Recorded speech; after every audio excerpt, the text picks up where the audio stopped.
All right, Feisty fans, it is your favorite podcast, we determined, talking about your favorite sports. I'm Kelly. This is Sarah. This week, we are talking to third place, is that right, from the CrossFit Games, Arielle Loewen, to talk all about CrossFit Games. Yes, we have a very CrossFit Games heavy episode, and I'm going to lean into that, Kelly. Right. Well, we will talk about other sports too first, but I'm just letting people know to stay tuned or skip ahead if that's all they want to hear is about CrossFit. Sure. Yeah. Sure. Okay, so Kelly, what sports did you watch? Right. So first, though, I went to a Valkyries WNBA game on Friday with my mom. I was telling you, my mom is hilarious because she does this, she's like, I'm not really following. And then she's like, the trade deadline's coming up soon and they need to get an outside hitter if they want to make a playoff run. I'm like, okay, Mom. Okay. I think, I don't know. I would never underestimate your mom's knowledge of anything, honestly. But the reason I wanted to tell you about this game, though, was because it was another sold out at Chase Center in San Francisco. And every time when they were doing the fan cam around the stadium, every time they got to somebody that was holding a pay the player sign, which was pretty frequently, the whole stadium would start screaming and cheering, which made me think that the players are gonna win this labor battle, because whenever it comes down to strikes, so I used to be a local news reporter. I covered a lot of strikes and labor negotiations and stuff, and it always comes down to public opinion, right? And are they with you or are they against you? And a lot of people would tell you that, we get all these bots saying the WNBA doesn't make money, or they should. I don't know what I was getting a bunch of notifications because I said something, and people were like, oh, they should pay their debts first. And you're like, one, they don't have debt. Two, that's not how that works. Whatever. Anyway. But so people would probably argue that, there's all these people out here who think they don't deserve it, but those people don't matter because they're not the fans. The fans are very much there. That was what I took away. Is I was like, the fans are with the players. So, I'm with you. Okay, I have two questions. Were people wearing the pay them what you owe them or pay us what you owe us shirts? No, because people at the Valkyries games go deep on the Valkyries merch. They are all in their purple and their daggers. Daggers is a big thing. Valhalla is what we call it. The stadium. Valhalla? Mm-hmm. Love it. Valhalla, yeah. Okay, and then did the cam come around to anybody who then reacted and ducked down and turned around? No, that would have been great though, right? Okay. I just saw that in a lot of referencing the obviously now infamous Coldplay concert where anyway, we don't need to talk about it. Everybody knows what happened. A lot of different sports events where people were ducking and turning around. So that didn't hit the WNBA. No, it didn't hit the WNBA, or at least it didn't hit the stadium. They do this segment where they always show you the celebrities that are in the stadium, and Ayesha Curry was there, which is Steph Curry's wife, and they introduced her as a chef, author, and entrepreneur. And my mom, who's new to the Bay Area, was like, they didn't mention she's Steph Curry's wife, and I was like, Mom, she's a chef, author, and entrepreneur. Okay. I mean, good for them for realizing not to introduce someone in relation to their partner, The Currys are the power couple of the Bay Area. What they say is gospel. So if she had worn a pay the players shirt, it'd be over. Right. Well, next time. Now, I'm so glad to hear that, actually, that people had all those signs and everything. Oh, definitely. I need to get a shirt. Okay, I'm going to a WNBA game in August in Vancouver. So I better order my shirt, Kelly. You better, yeah. And then I feel like I watched so much sports this weekend though, because then I went to that game on Friday. I was watching a bunch of Tour de France Femmes, which we'll talk about in a second, and then I watched Euros Sunday morning. Yes, it was Sunday morning for us. And sorry, you told me that you watched part of it. Well, so I turned it on. I saw Spain score, and then I had to go. Okay, you literally missed the entire best part of the soccer game, right? So nothing happened, and then Spain scored, and it was kind of the game was it was a nice header into the goal. Yeah, it was a nice goal for sure. And then it the game was kind of slow, right? And so I didn't think it was slow until what happened after. So then when England scored, also with a header, right? Also a nice goal. Then the speed of play just went it just it was more, I don't want to say frantic, that's too extreme, but everybody was just moving more quickly, and people were and they were trying harder. No, I think that's fair. There was a lot of analysis that Spain might have kind of been a little too, we have this in the bag too early.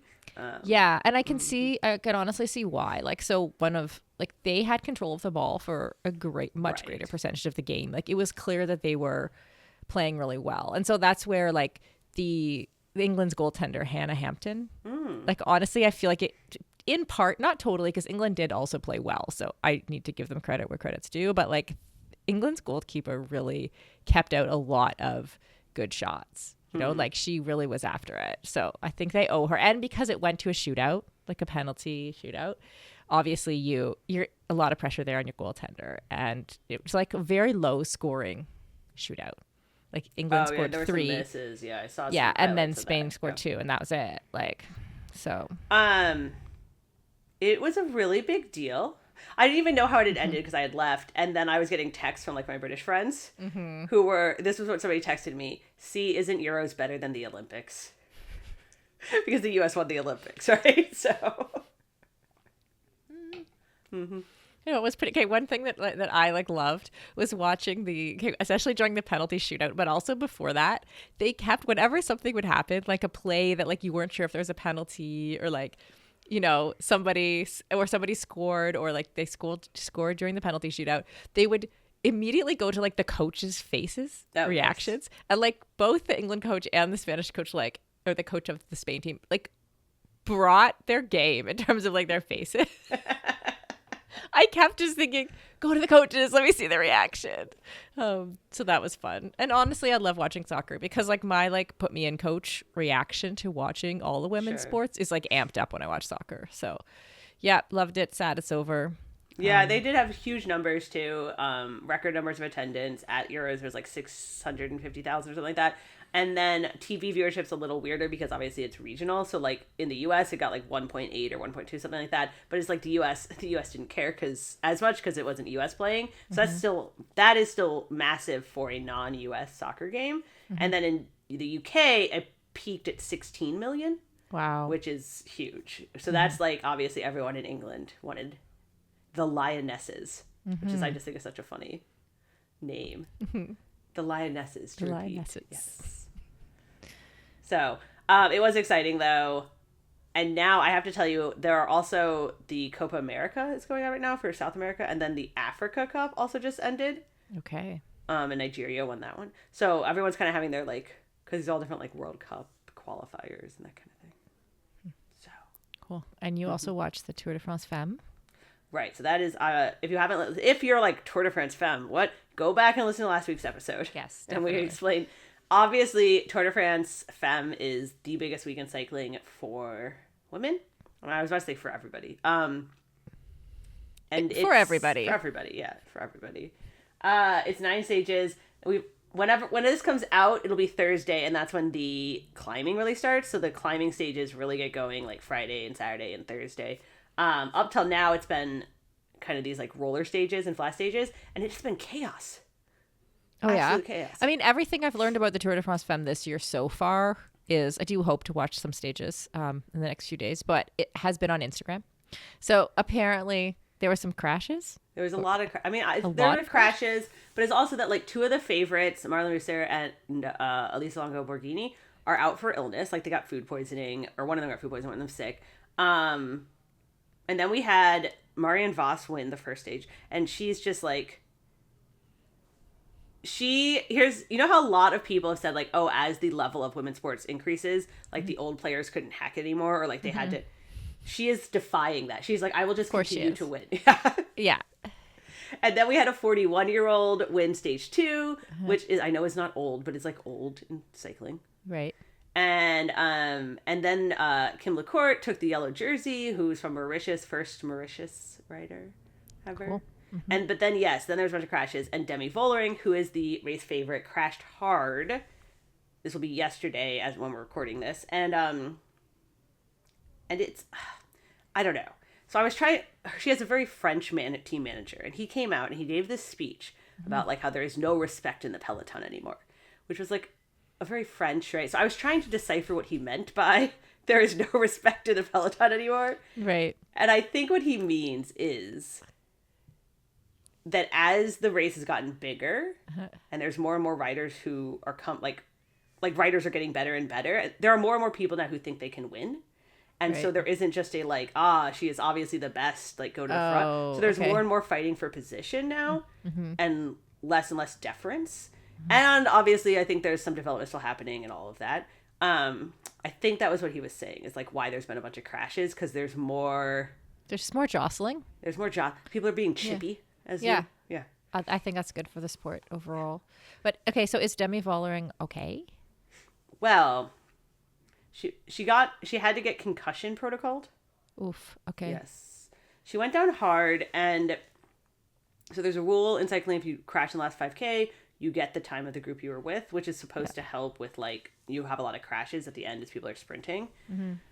So she was within 5K, so she got the time. And because she was going to get the time, you would have hoped that she would have then just, like, stopped and gotten medical attention before finishing. Mm-hmm. But instead she got up, like, had her teammates were, like, pushing her back to, like, all the way to the finish. She was like, my head hurt. She rode to the hotel, and she didn't get, apparently, like, checked for a concussion until she got all the way to the hotel. Which is not awesome. Yeah. Yeah. No, that's not awesome. Yeah. Huh. Well, I seriously hope she's okay. Yeah, so she started today, and I mean, I guess we'll see by the time this comes out if she's still doing there. You gotta feel like she is the heavy favorite. She is all in on winning this race this year. And then things happen. Yeah. Yeah. So, but I will say, everybody, if you haven't watched yet, watch starting when you hear this right now. Go and turn on Peacock or NBC in the US, Flow Sports in Canada, because now it is like Thursday, Friday are massive climbing, and you have all of, like, you have the last year's winner, you have Demi, you have Pauline, who's like the Olympic mountain bike champ, are all still like right up there within like 20 seconds of each other overall. Oh, wow. Okay. Yeah. That could be some exciting climbing days. And do they finish on the top of a mountain, or do they finish on descents? Or? Saturday. Well, there's one, I think Friday stage is a climb and then a descent, which like you got to pray that we don't see bigger crashes. And then Saturday is they finish on like a massive climb. Right. So great. So mark that. Circle that. Yeah. It's happening. The biggest event in women's cycling. Yeah. Amazing. You know, the other thing I'm circling this weekend in terms of what you should watch. Yeah. Katie Ledecky versus Sara McIntosh. Sorry, could I just, good transition, Kelly. Thank you. Do you like that? Circling. Okay. Katie Ledecky. Yep. And Sara McIntosh. They are head to head in the 800 meter free on Sunday. And it's like super early. It's like 5 a.m. Pacific time, which is where we both live. So you're going to have to like press record. But I can't quite decide who I'm rooting for, Sarah. Okay, so it's the Swimming World Championships. Really? You mean you're not just automatically rooting for Katie Ledecky? Well, I think she's also been kind of sick. So. Okay. Well, of course, obviously, yes. I'm rooting for the American. I'm just saying. All right, so here's the thing. Swimming World Championships are going on right now. Sara McIntosh is going for like a record 5 individual gold. She would be the only other swimmer besides Michael Phelps to do that. She's won her first 2 events. Okay? Yes, so she's been crushing it. She's been crushing it. Yeah. She beat Katie Ledecky in the 400. That's not, but in order to achieve her 5, she has to beat Katie Ledecky in the 800. And the 800 is where Katie Ledecky owns like 19 of the 20 top times in the And so Katie Ledecky's also going for a record 7th straight world title in this event. So that's also like a big deal. So you're like, well, I don't like. So it's going to be crazy. Everyone agrees it's like the biggest race of the World Championships. It's a huge deal. The U.S. team has also had some kind of stomach bug, gastroenteritis. Yeah. Yikes. So. Okay. So you got to hope. Yeah, that, we like, don't want. We want, like, when they're going, when Katie and Summer are going head to head, we want them to both be well. Right. You know what I mean? Like, we don't want there to be an asterisk if Summer wins. Like, so yeah, we hope Katie Ledecky can get her stomach back to good. I always wondered how, I mean, obviously when we were in Paris last year, there were like stomach bugs sweeping through. It swept us. It swept me. But it's kind of amazing that athletes, like, when they all stay together in hotels and dorms and stuff, that they don't get more sick. They don't get frequently. Sick more often. Yeah. Maybe they're just really, I mean, athletes are very paranoid about germs. Yeah. Yes. I think some people might take extra precautions. I would think so.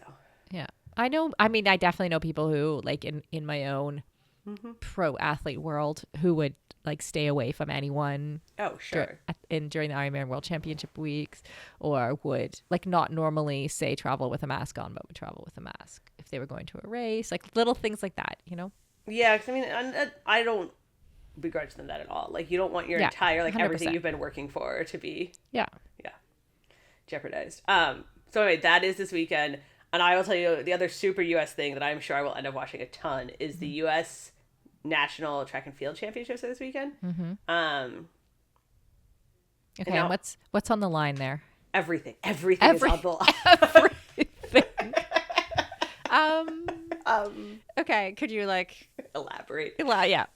Well, okay, I will say so. U.S. track Olympic trials is like the best race in the world. It's like more exciting in some ways than the Olympics because the U.S.'s system is so brutal.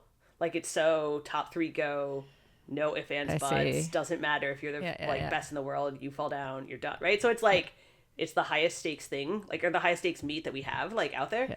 Now, obviously, this is not the Olympic trials. This is just to qualify for the World Championships, so it's like less of a big deal. But the World Championships are in like September.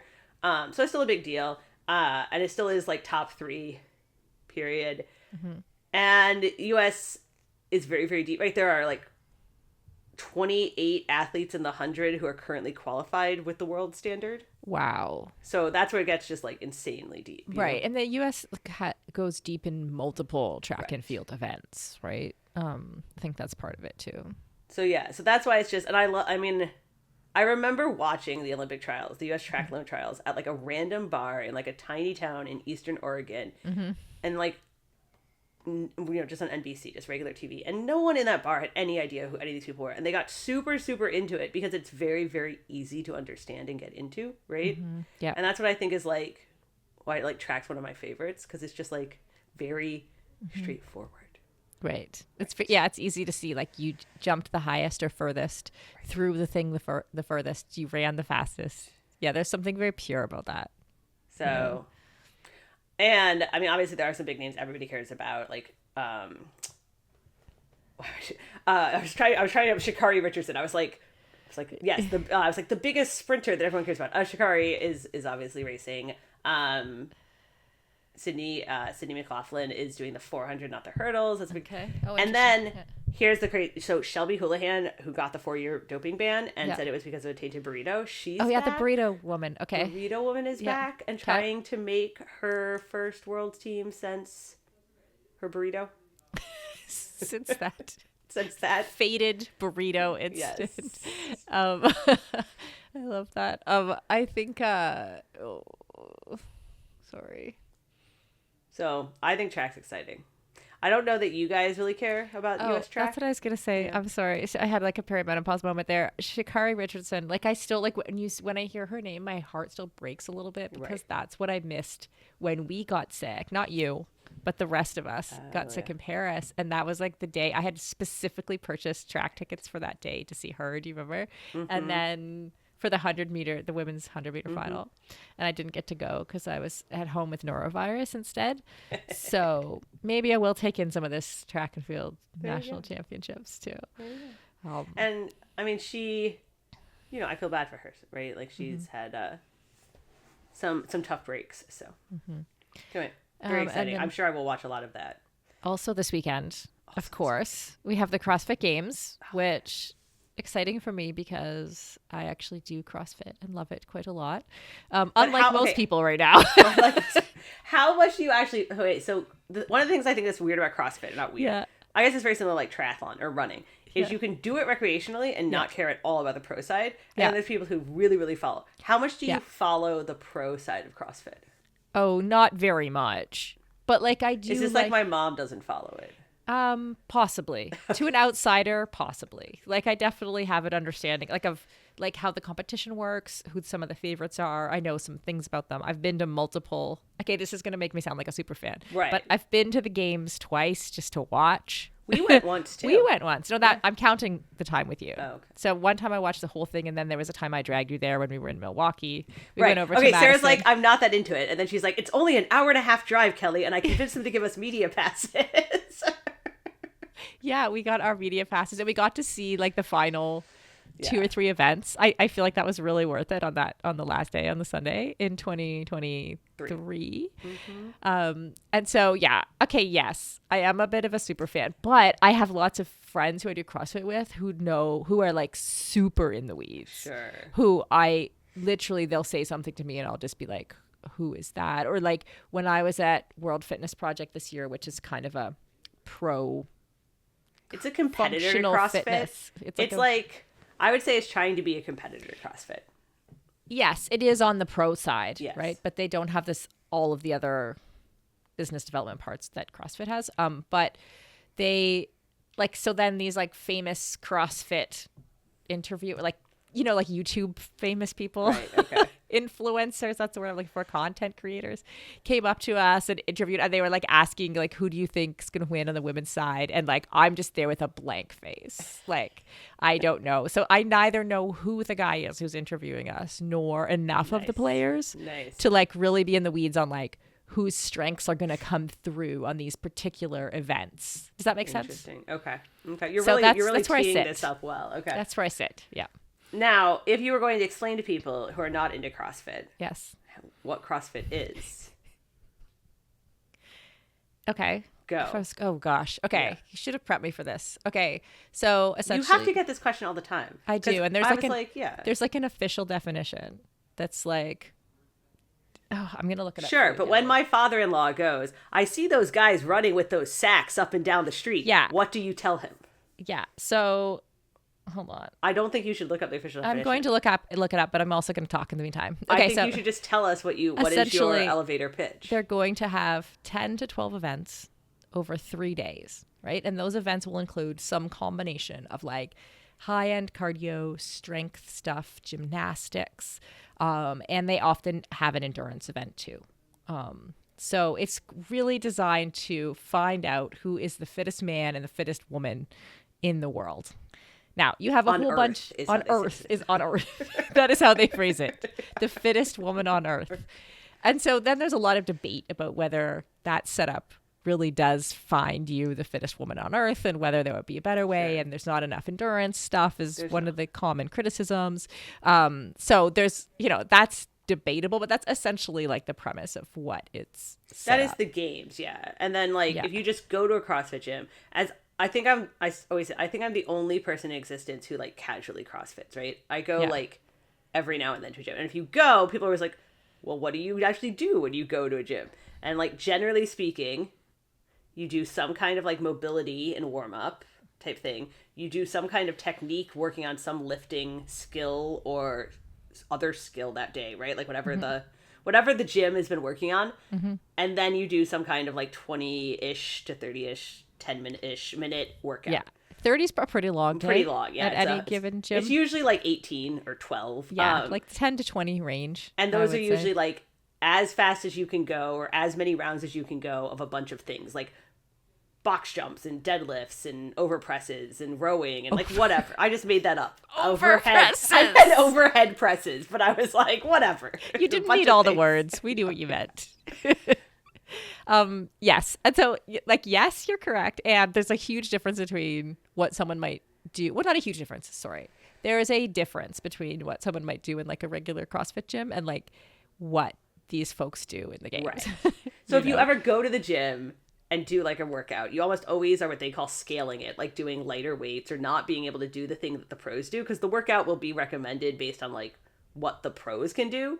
And then you have to be like, I can't do that. And there's always versions that are lower, like lighter weight or modified. Once you do it, then you realize how hard it is to do some of these things. Because I feel like you watch people in the CrossFit Games, and if you've never watched, like my husband watches, and he's like, this looks ridiculous. Like, why are they? Like, it looks like you're like exercising at speed, right? Like, why are they jumping up and down on a box as fast as they can? It also looks really easy. You're like, oh, I could obviously do that. And then it's actually not. Like, yes. And I mean, any elite athlete tends to make their sport look really easy for us average folks. And like, I think the outsider probably associates CrossFit a lot with like the strength piece because of the way the athletes look, because they tend to look very muscular and that kind of thing. But like, and then underestimates like how much skills required for the gymnastics or how much like high end cardio fitness you need to actually, like you said, exercise at speed.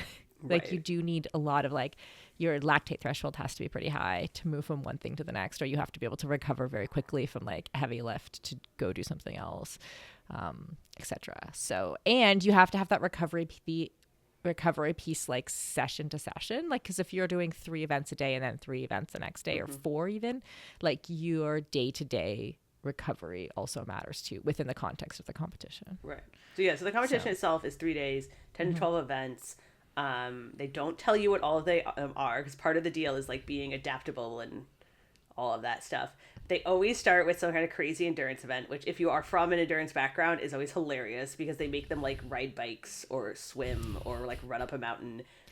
Although, Kelly, I have to tell they're you, very good bikers for not being bikers. For not being bikers, but like even the level of swimming in like we saw in Madison one year, there was pool swimming and I think ski erg or something in one of the events, and like over time it used to be almost kind of funny because a lot of the athletes like, weren't great at swimming, and like now it's just like self-selected into like the people with swim backgrounds just do better and actually make it to the elite level. So you do have this, there's not as much of that like people have these massive weaknesses in the sport. There's actually like, oh my goodness, that person can like really lift a huge barbell over their head and also sprint right 100-meter freestyle. It's only like an 18-year-old sport or something like that, because it started in 2007, the games. And so of course it's developed, because I do remember early on when they had the games down in SoCal, watching one of those very first ones that was on ESPN, and they were just like walking through the mountain, like the mountains that are there up above Carson, and I was just like, what the fuck is this?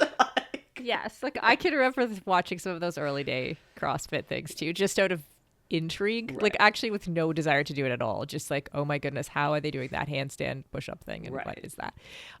But like, and it was like there were certain parts where collectively as a group it was better for a strength athlete, so those endurance pieces were more challenging.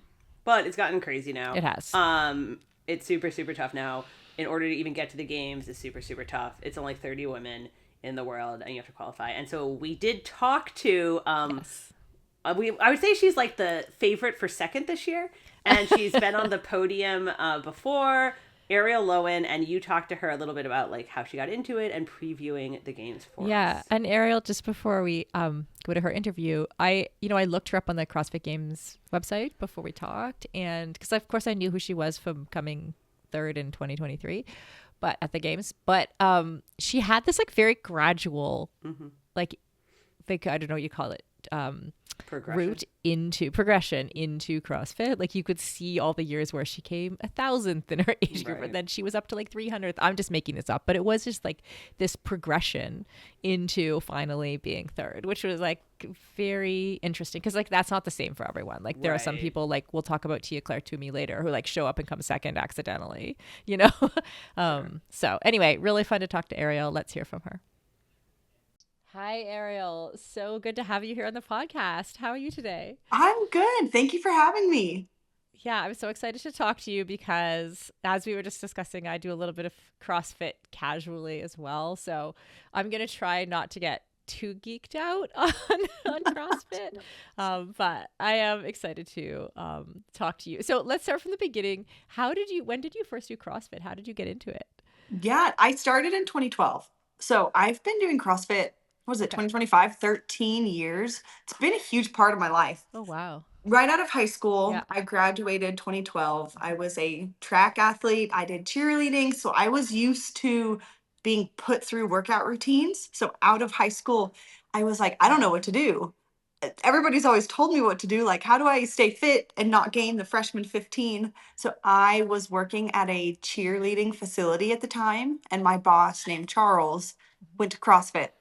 And Charles was just like, Arielle, you would love it. Show up, just try one class. And I did my one class as fresh out of high school, and I just fell in love with it. But I couldn't afford it because here in Midland, Texas, CrossFit gyms are pretty expensive. You're looking at $150 or $150 a month up to $200 a month. So I was hooked. but I couldn't afford it. Okay. So I went to the owner at the Right. time and I was just like, hey, um, I love this. What can we do? Can I clean the gym in exchange for a membership? Can I do this? And so we worked out a deal that I would clean their sweat towels in exchange for a free membership. And that's how I got into CrossFit, which is so fun. Okay, so then when did you start to think that you could be actually good at this? Like, were there some moments where you started to think, oh, hey, I could maybe I could go to the games? Yeah, so I started in 2012, and from Mhm. 2014 to 2018 were my 5 years of exactly what you said. I'm going to try and go to the games. I'm going to learn all these movements because CrossFit has a little bit of running, weightlifting, gymnastics, agility. So there's quite a few movements to learn. So those 5 years, I felt Mhm. like I was great. And I'm like, I'm going to go to the games. This is going to be my year. So from 2014 to 2018, I tried really hard and it just could never make Mhm. it. Always fell short. Right. But it wasn't until 2018 I find out at one of the stages before the CrossFit Games that I'm pregnant. So I actually retire from competing. I'm never making it to the Okay. games. I'm just going to focus on my family, my daughter, and building a healthy family unit. And then, wouldn't Yeah. you know, a few years later, I felt stronger and better than ever. And that's when I officially made it to my very first CrossFit Games. Oh, wow. Okay. That's so interesting. I have one daughter, Okay. and I had like half of my career before she was born and then half after as Which one well, was you better? know? After, well, I did get better after, but like several other things fell into place. I don't know what it was like for you. Like, what you tell me, like, what do you think it was that kind of made you better after your daughter was born? Okay, for me, the first part of my career, pre my daughter, was all focused on me. Yeah. How can I get better? How am I doing? And Mm. then the after shifted to health of other people besides me. And I realized once like my family was healthy, my daughter was healthy, my marriage was healthy, gym was just a fun bonus. And I feel like God really Hmm. blessed that. Oh, wow. That's so cool. Yeah, I think we hear that a lot, like with moms, that like having that, like being so centrally focused on one thing can sometimes detract from the actual performance, you know? Right. And then, okay, fast forward to 2023. There you are on the podium, third place, amazing. And then you come back 2024 and you chose to not compete after the first few days. Could you tell us a little bit about what happened? Yeah, so 2023 was an amazing year for me. I had my most successful CrossFit Games. I got third place. So going into 2024 was okay, let's do it again. We're training hard. Let's do all the right things. And then the first event that took place at the games was I want to say a 3 or 3.5 mile run, followed by roughly like an 800 to 1,000 meter swim, which is a lot for us CrossFitters. So we do the run and then we do the swim, and it's chaos everywhere. And we've come to find out one of our athletes we were competing with, Lazar Dukic, needed help and actually drowned, and nobody saved him. After that, it kind of puts everything into perspective. I mean, we train really hard, but at the end of the day, it doesn't matter. My family is more important, my health is more important, and mentally, I was not okay. So I had to withdraw from the 2024 games.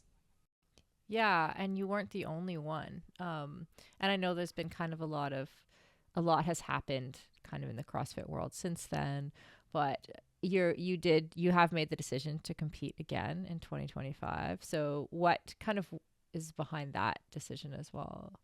It was a hard decision to make because even January 1st, when Mhm. it rolled around, because our season is there's a bunch of qualification processes. It starts in January, and then we qualify for the next stage in May. Then we qualify for the CrossFit Games. So I really like January 1st, I wasn't ready because nothing has been resolved. But Mm, I was like, you know what? I'm just going to sign up, yeah. do part one. Hopefully I'll feel better as it gets closer. And slowly as it's got closer, I've had a little bit more peace, but there's still the question mark of what will this year's games look like? Did I make the right decision? And ultimately you don't know that until you go through it. And so you said there's 10 to 12 events, and 5 of them, is that right, have been released so far? I think you're right. Is Yeah. that, do I have that right? Yeah, I think so. Yeah. um, could tell us a bit about like how does that work? So you're training generally, like that CrossFit has a lot of, as you talked about, like a lot of different factors, moves, I'm still trying to learn many of them.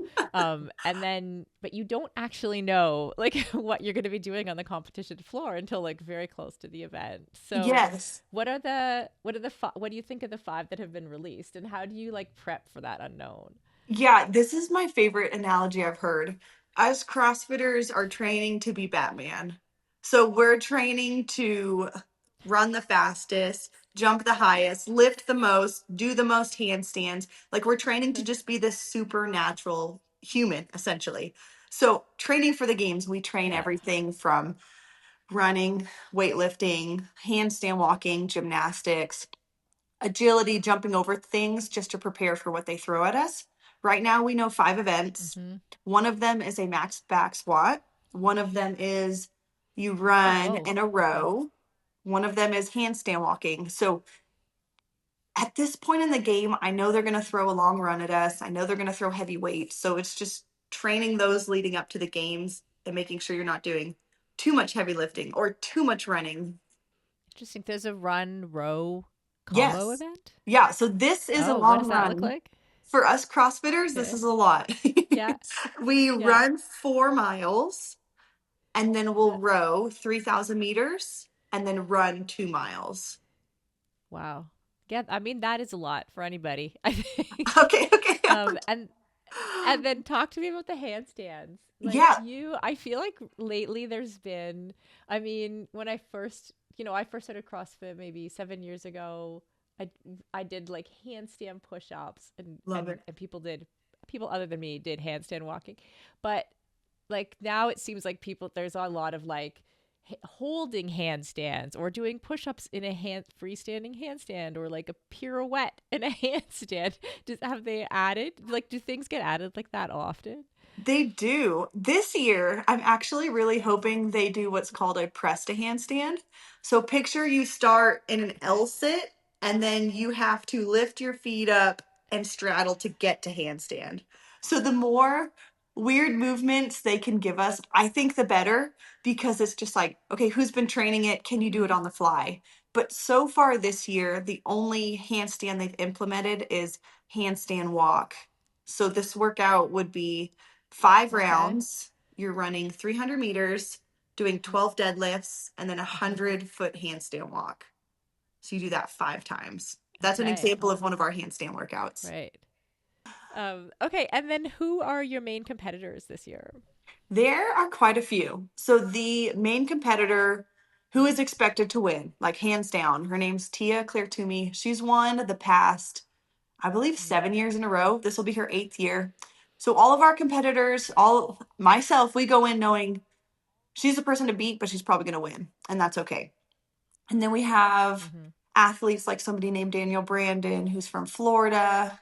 We have a girl from the UK named Amy Kringle, who's very good. It really just depends, as bad as it sounds. So it just depends what events they throw at us, which athlete will do good. I did have an analyst come out, like a CrossFit analyst in the space, and he predicted me to get second place, which would be phenomenal. But we'll see what happens at the end of the weekend. Arielle mentioned there like what happened last year at the games and just, Yeah. but I think we should talk about that a little more because it really, obviously she had to deal with it like kind of her choice for herself, but as a sport overall, it's really kind of Mm-hmm. shaken the CrossFit world. A ton of people are not competing this year, kind of Mm-hmm. either out of protest or like you briefly mentioned the World Fitness Project. There are other options now, and they're going over Yes. to High Rocks or they're going to World Fitness Project.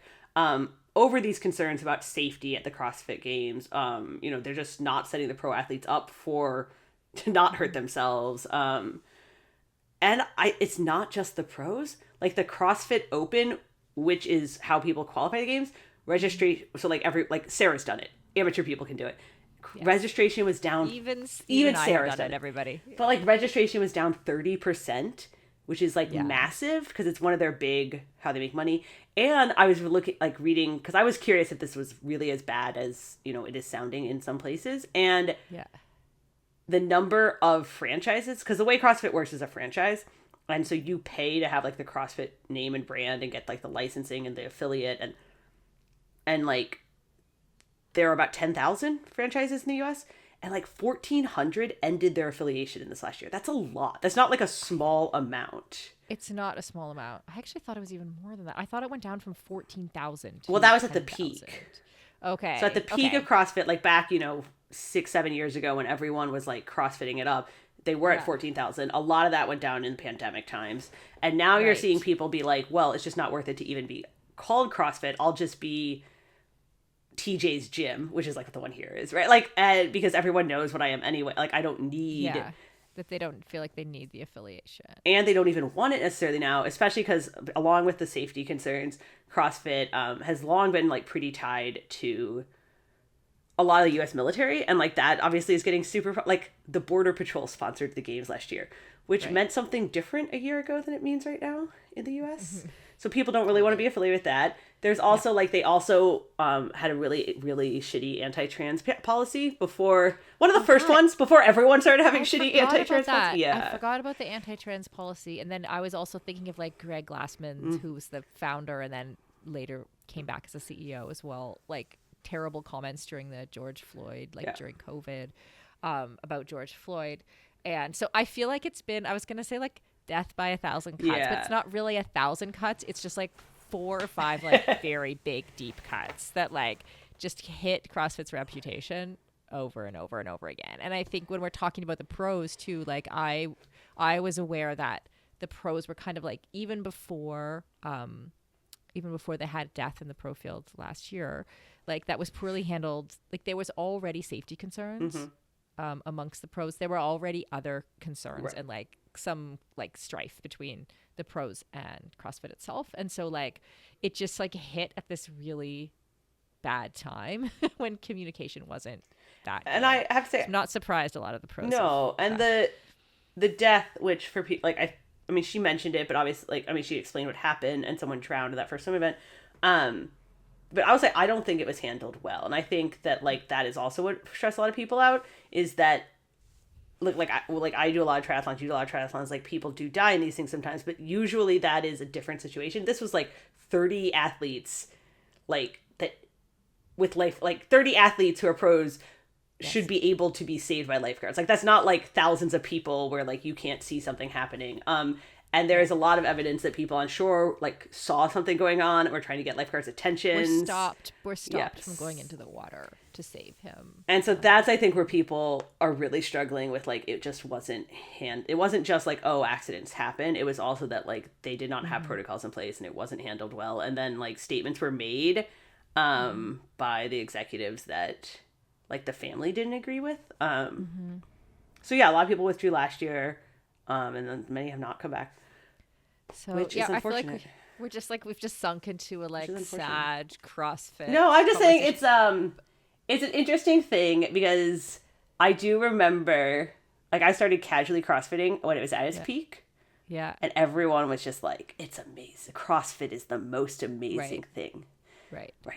And I have to tell you, like the reason that I love like the sport, like whatever we're going to call like the sport more broadly, like the sport of functional fitness or whatever, is because of like the variation of things. Like there still is something like essentially good about doing all of those things in one workout. And I think a lot of the people, there's a misconception around how healthy it is, or like it's bad for your knees, or people get injured. Yeah, or that's like stupid. You hear this kind of stuff, and that's just like you hear that stuff about running too, and it's just not. You know, of course I've seen people injured at the gym, but not any more than like any other sport I've competed in, you know, and decidedly less than sports that have contact like hockey or football or soccer. So no, it is super fun. I haven't gone back casually since before the kid. I should. But I do like it when we hang out, Kelly, and I can like take you to a CrossFit gym, or you can take me, and then I don't have to like babysit you. Oh, good. Like, you know how to do things. I like, because it's very good when you're traveling. It's a great workout to just find the local CrossFit gym and be like, hey, can I drop in? Because then you get like a really hard workout in an hour. You get to like go somewhere, like some gym that like, you know, without having to like figure out another gym facility and like whatever. And they almost always will let you do just like a drop in for a class. So I feel like we've done that a few times. Yeah. Yeah. And then, okay, so then Arielle also gave us her predictions for who she thinks so obvious are the favorites. So obviously Tia-Clair Toomey, like you said, I mean, it's unbelievable. She has won 7 in a row. Or not, she has won 7. She did not win in 2023. She was pregnant. Laura Horvath won. Though I will say, I think even if she had to be that year, it would have been close because Laura Horvath was very, very good that year. She was pretty dominant that year. But then Laura is one of the ones who pulled out last year and isn't back this year. So it's like everyone. This is why Arielle is saying she is the best pick for number 2. Because I think everyone's sort of like, I cannot imagine Tia-Clair not winning. Yeah, imagine the pressure though. I know. Of winning 7 times, and when you come back, it's like and I think like I watched a bit of the YouTube Road to the Games, the episode with Tia-Clair Toomey. Wasn't it titled like Tia versus the World? Yes, it was. Which is like accurate, right? Like, and so just even listening to her right at the very beginning of the episode is really interesting because she like surprised herself and everyone else by coming second as a rookie in 2015, right? But then by the next year, when she came second again, she was completely heartbroken that she didn't win. Sure. So like her expectations of herself just went through the roof. Right. And she's like, she literally said something like, she felt like her heart had been ripped out of her chest when she came second the second time. Like, and you're like, oh my God, what? Like, and so, and as an athlete myself too, I understand that struggle. Like as someone who like came second and third in like multiple Ironman races where you were trying to win and then did not. Like, I feel her pain. And like, I can only imagine how that must feel now. Like, she's won 7. Right. She's back again. And she was saying how like she keeps trying to retire, but she can't. Yeah, there's this whole like, she was labeling all her YouTube videos like, am I gonna retire? Earlier this year. Watch to find out, right? Like, and I was getting a little annoying. I don't think she was actually planning to, but she definitely like clickbaited it a bunch. Right. Yeah. Yeah, I think that, and literally in this video that I literally just watched before we started recording, she does talk about how she keeps deciding she's going to retire and then undecided. So I think that's just genuine. I low-key obsessed. I don't actually, like, again, like, I could not name more than like 2 or 3 CrossFit Games athletes, but she's crazy. And I was watching all of her training during her pregnancy, and it was like next level. And like my tolerance, and like, not that I think it was bad, like, because I think that you should be able to do anything you want in pregnancy, compared, like, it's all relative to what you're able to do before. But she was just doing, she was all in, because she was not going to miss her next Games World title the next year. And I think she trains just like harder than anyone. Yeah, I mean, that's the impression I get. Like, it's hard to judge that, right? True, because it's all Instagram clips. Yeah. So because Instagram. But yeah, I do think that she definitely knows how to do the work. Like, there might be other women who know how to do the work. Tia really obviously knows how to do the work. And I'm glad you brought up the pregnancy piece too, because like I really think she did a great job of like pushing the bar on what women can do during pregnancy and how it really is like relative to what you already do. And like I know to us it looked like some of the barbells she was lifting with that big belly looked like a very lot heavy and would be very heavy for me. Sure. But probably not for her. Like she's probably scaled it a little bit. Yeah. It's kind of like I was at the National Track and Field Championships the year Alicia Montano ran the 800 when she was 8 months pregnant. Like I was there. And people were like, this was 8 years ago. And so people then were like, oh, she ran so fast. She ran a 2:30 and she was the defending national champion. Like, right. It was very slow for her. They made her get a doctor's note to like let her run. And so anyway, sometimes I am like, well, we've come a long way. And then sometimes when people say crazy shit that like, oh, you shouldn't be in the gym pregnant, which like if you've been lifting, you can be in the gym. There's lots and lots of research out there showing that like strength training, resistance training, high intensity training is totally good and is like good for the outcome. Well, and I remember when I was pregnant and training, so we're like going back 15 years, right? Then Paula Radcliffe, the runner, and who was the American who was her training partner? Kara? Yes, Kara Goucher. Yeah. They were doing like track sessions. I think Paula was having her second and Kara her first, and they were doing like track sessions together. And you had, that was like unheard of. Sure. Actually doing intervals while pregnant. Like, so if you think of how far we've come even in 15 years, like, I will say though, as someone who went to the CrossFit gym casually, but then it became like the one, like up until month 6 or 7, something in pregnancy. This was back in like November. We are making it the fuck up. Like, I went to the one class where I knew I liked the coach and that his wife had just been pregnant and he had coached her through it. And so I like knew he knew what he was doing. And it was still like, I don't know. How do you want to adjust this? Let's try some. We're just making it up, man. Of course. And of course. And as a coach too, like how can you know? It's fucking. Like, how can you tell? You can't then push someone to do something they're not comfortable with. Like, it's just really funny. I just thought it was like, we act like we know all these things and we're just like making it up. We're just at the beginning. Making it up. Yeah, we didn't even know pregnant women could do intervals like 15 years ago when I was pregnant. So there's a long way to go. So speaking of, you ready for this transition? Arielle, we also talked to her about her training and how she actually came back, to your point on the whole progression. I mean, she told us earlier that like she came back stronger after she had her kids, but then you wanted to know way more details about her training and like how much she trains. I needed to know. You needed to know the body, because she has a whole brand that's like pretty strong for a mom, and so she talked to us a little bit about like how she got that started. Okay, I would love to talk a little bit about like your preparation. I think there's a lot of people like very interested in kind of the like the nutrition side and like how you actually train too. Yeah. So when you're like when you're right now, I mean, I guess you're probably coming to the end of like a big training block, but in like the biggest training days that you do, what do your days and weeks look like? The crazy thing is, I probably train less than most of my competitors. So my day might sound crazy, but my competitors are all doing a lot more than me because I find less is more intensity. So my normal week, if I were to lay it out for you, Monday through Wednesday, I'll do a cardio classic CrossFit piece, which is basically like 40 minutes of high intensity movement with some rest built in. So about 40 minutes of cardio, and then I'll follow it up by an hour and a half of strength work. Monday's a pull day, so working on all the muscles I have to do with pulling. And then Tuesday, I'll do cardio and then do push day, so working on all the muscles I have to do with pushing.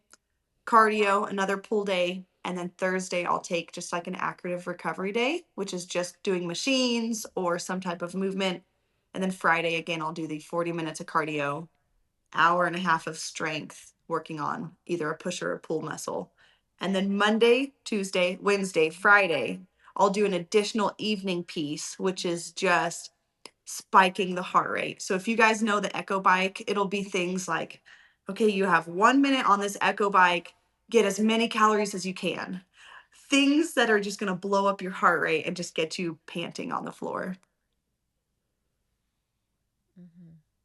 Okay, wow. So, so you're talking double days. Double so you've got days. This sort of 2-hour chunk in the morning, yes. Extended cardio, lifting, and then kind of a higher end like anaerobic workout exactly. in the evenings. And then what is your, like you said Thursday you're doing a kind of a, what did you say, like an easier aerobic recovery focus session? So Thursday would be machines. So if you guys know the rower, I'll row.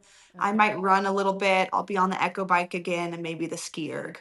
But Thursday will have nothing with any type of weights. So that way your central nervous system can have a little bit of a break. Your muscles can kind of recover. So I'm not touching any dumbbells, kettlebells, anything. Makes sense. And then what does the weekend look like? The weekend, my Saturday actually is 1 hour long and then I'm done. But it's a 1 hour of very intense. So there's 6 different movements and you have a 10-minute window for each movement that like each workout I'm going to do. So it's 1 hour total with 6 different workouts back to back. So it's basically just like a big punch in the gut and then you're done for the weekend.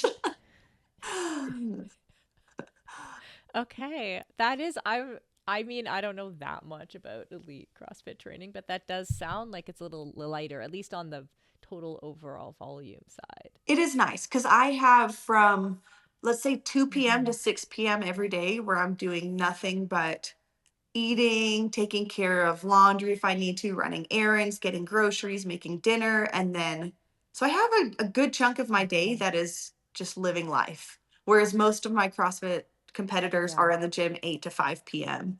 And then they get 4 hours in the evening to live their life. So I feel like I have a good balance of not live, eating, breathing CrossFit Mhm. all day long.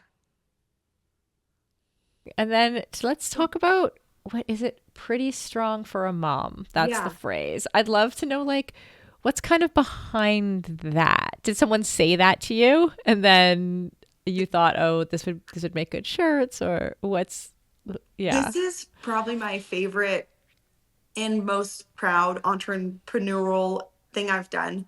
But I went to a competition in California back in September.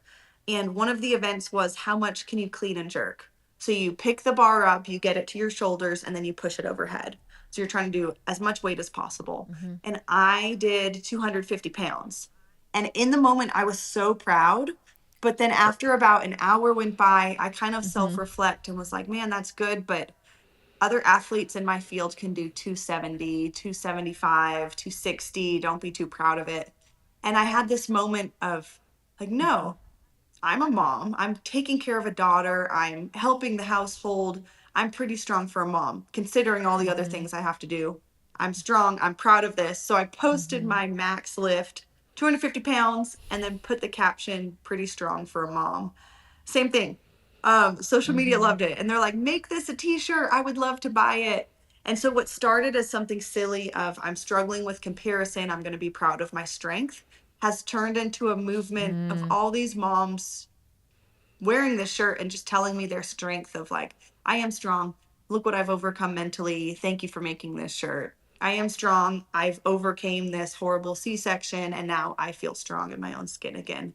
So it started as something silly, Mm. but now it's turned into empowering women to be proud of their strength, regardless if there's 1 pound on the bar, 0 pounds on the bar, 50 pounds on the bar, and just owning that strength. I know this even from personal friends of mine. Do you get like negative comments online or stuff like that about like you have the most amazing arms, for You're example, so sweet. right? Like I just look at them and think, I just think, oh my God, how do I get those arms? But I know that like not everyone thinks like that, right? So like how have you 100%. sort of come to terms with like that kind of muscularity that comes with doing what you love to do? Yeah, I do get that online. So any video I upload and I'm wearing a tank top, and if it gets over 1,000 likes, whatever views, there will be negative comments. And I almost expect it at this point. But I also come to the realization that Mm-hmm. social media is fake. So whatever this one person would Mm-hmm. say to me on social media, they would not say to my face. So I take it with a grain of salt. I don't let it hurt Mm-hmm. me because I used to in high school, even in high school, I've always been muscular. So I've been commented on my body a lot, but I've learned that the way I look has Mm-hmm. helped me do things that others cannot. So just owning my strength and being like, yeah, of course you're going to make fun of me, but I also work really, really hard to have these muscles. So I'm proud of them. You might not like them, but that's Mm-hmm. your opinion. I'm really proud of how they look. No, I'm sure that you've had the opposite also. Like a lot of Yes. positive comments about your appearance. Yeah. Yeah.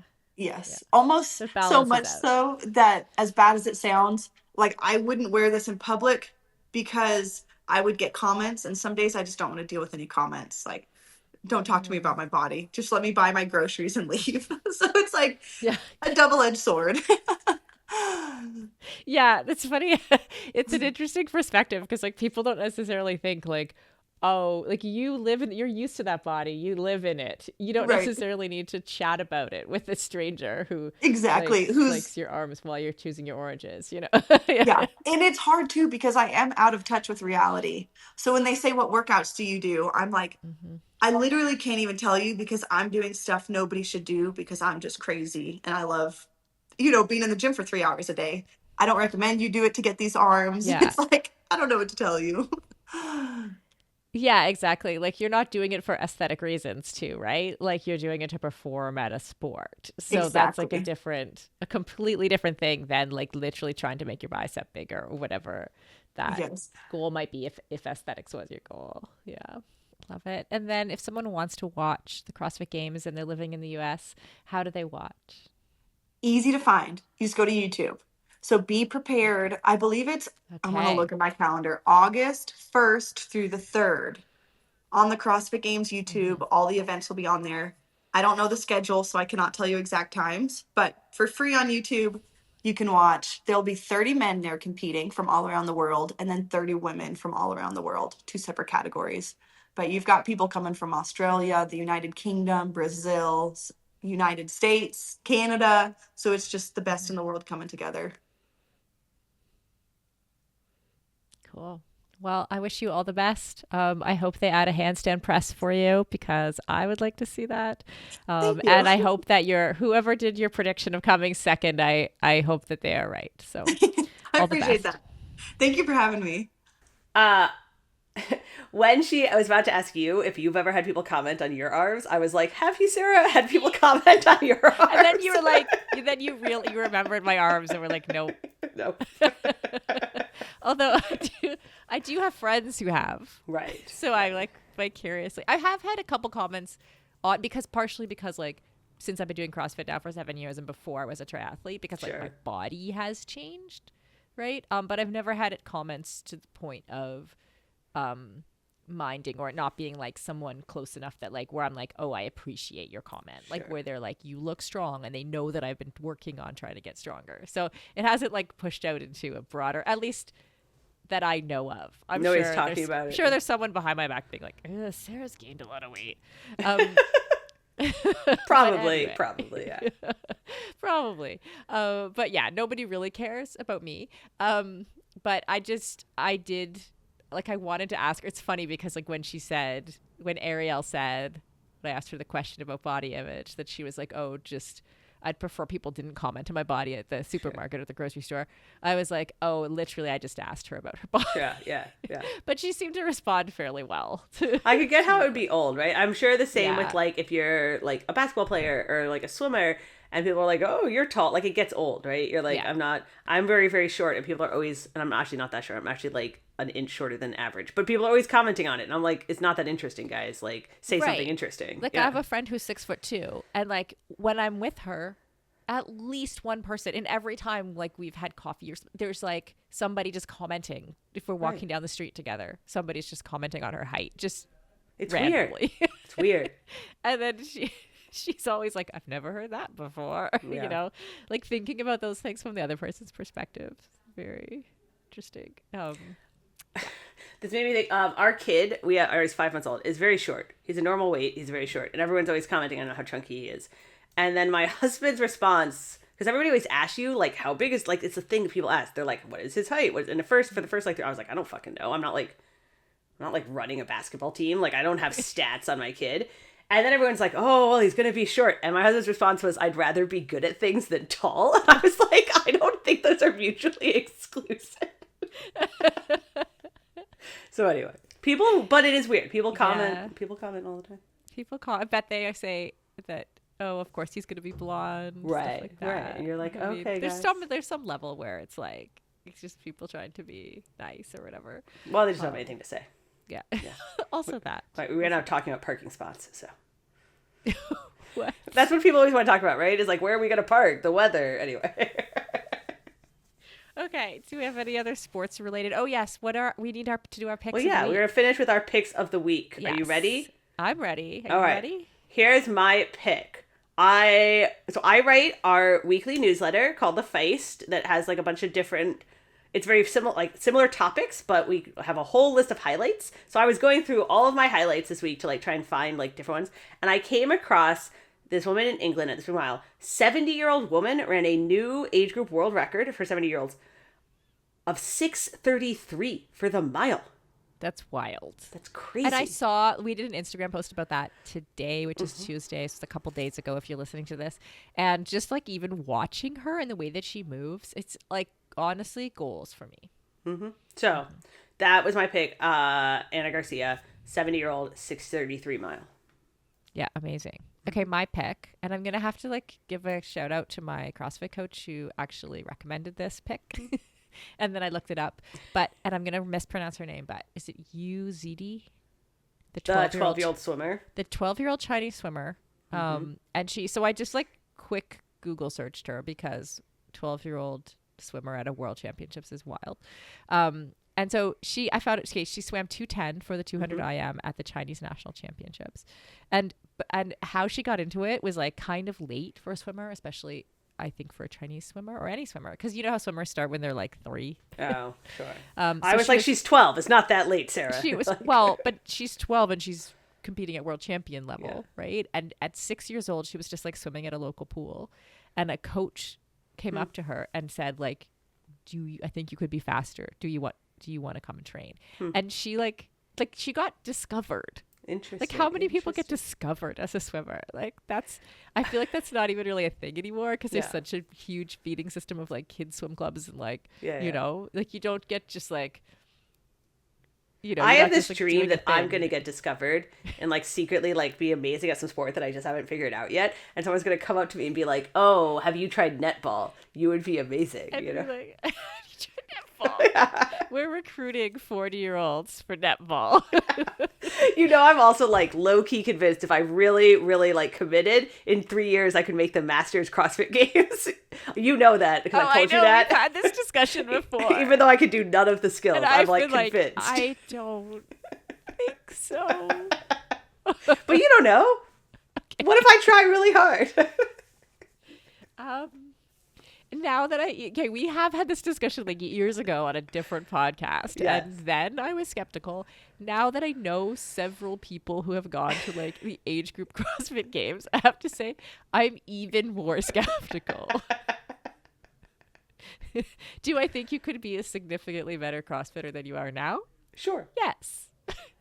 Okay. So. Anyway, back to my pick. Anyway, I also found out she swims with like a lucky cartoon dog on her cap. And then also like swimmers, like they do tend to be young. Like Sara McIntosh was 14 in Tokyo at the Olympics. Katie Ledecky was 15 when she went to her first Olympics. So it's not like that unusual to have a young swimmer, but 12 years old. Pretty cool. There is some debate because they waived the rules, the age limit rules for her. And so there's some debate about how young is too young. Like, why do we have rules if we're just going to ignore them? But yeah. True. Hopefully, I hope she is enjoying it and having fun and not being forced to do it as a 12-year-old. Exactly. Yeah. It kind of flies in the face of don't specialize too early, but it's swimming. So you have to specialize early. All right. Those were our picks. We're going to try and watch all the things this weekend. All the things. All the things. The CrossFit Games. Tour de France. Oh, yeah. Track and field national champs. Swimming. Summer versus Katie. Great. And then we'll be back next week. I'm trying to think if we have we don't have someone scheduled next week yet. Oh, we will hear from the Tour de France from the ground. And then otherwise we'll just have all the news of the week. Great. And if you're listening, rate us, give us a review, share us with your friends. And share the love about the women's sports movement. We're here for it.